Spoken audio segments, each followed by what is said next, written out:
తెలంగాణ అంశంలో అంటే హిందూ ముస్లిం ఇష్యూలో హిందువులని వేధిస్తే ముస్లింలు ఓట్లు ఎట్లా పడతాయో, ఆంధ్ర వాళ్ళని అవమానిస్తే ఆంధ్రాకి సంబంధించి ఎంతగా తక్కువ చేసి చూపెడితే అక్కడ తెలంగాణలోని గ్రామీణ ప్రాంతంలో ఆ బలం వస్తుంటుంది. అదే కేసీఆర్ చేసిన పని.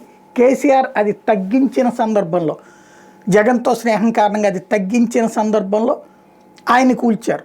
దాంతో రేవంత్ రెడ్డి అదే ఎజెండాతో ముందుకొచ్చి ఇప్పుడు సక్సెస్ అయ్యారు. కాబట్టి తను ప్రజలకి సూపర్ 6 చేయలేకపోయినా ఇలాంటి ఎమోషనల్ ఇష్యూస్ ద్వారా సక్సెస్ అయ్యే ప్రయత్నం చేస్తున్నారు. అందులో భాగంగా యూనివర్సిటీలకు సంబంధించినటువంటి పేర్ల మార్పు, పొట్టి శ్రీరాములుని తక్కువ చేయట్లేదు మేము, ఆయన కృషిని తక్కువగా చూపడం లేదు అంటూ మా తెలంగాణ పేర్లే పెట్టుకుంటున్నాము అన్నటువంటి పాయింట్ని మెన్షన్ చేస్తూ సుధాకర్ రెడ్డి గారి పేరు పెట్టాం అని చెప్పడం ఒక యూనివర్సిటీకి వచ్చేటప్పటికి. అదే సందర్భంలో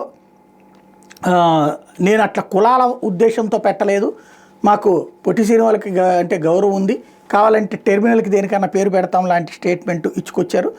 మరొక వైపున ఎన్టీఆర్ హెల్త్ యూనివర్సిటీకి కాళోజీ పేరు పెట్టారు. ఇది ఎన్టీఆర్ని అగౌరవపరిచినట్టు కాదని చెప్పుకొచ్చారు.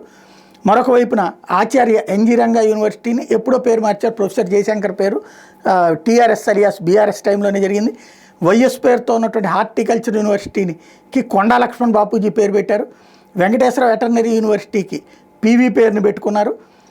అదే సందర్భంలో పొట్టి శ్రీరాములు తెలుగు యూనివర్సిటీకి సురవరం ప్రతాప్ రెడ్డి పేరు పెట్టుకున్నారు. ఇదే విషయాన్ని చెప్పుకొచ్చారు. ఏపీలో ఆ పాత పేర్లతోనే కొనసాగుతున్న యూనివర్సిటీలకి తెలంగాణలో పేర్లు మార్చుకున్నాం అంతే. ఒకే పేరుతో 2 యూనివర్సిటీలు ఉంటే పరిపాలన గందరగోళం ఉంటుంది కాబట్టి ఆ పని చేసాం. తెలంగాణ రాష్ట్రంలోని యూనివర్సిటీలకి సంస్థలకి తెలంగాణ పేర్లు పెట్టుకుంటాం, అంతేగాని వ్యక్తులను అగౌరవపరిచేందుకు కాదు అన్నటువంటి పాయింట్ చెప్పుకొచ్చారు.